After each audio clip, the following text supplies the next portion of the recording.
ले छी शादी आज तारीख निराला के जानी ले छी शादी आज तारीख निराला के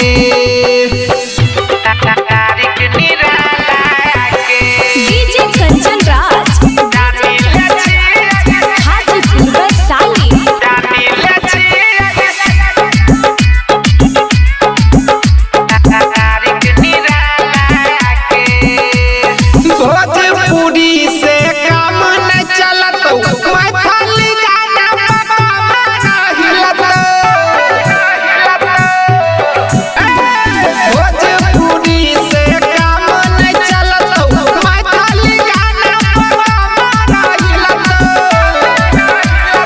एड़ी बेड़ी बतियाई बीता हमारा मौज साला के जानी ले छी शादी आज तारीख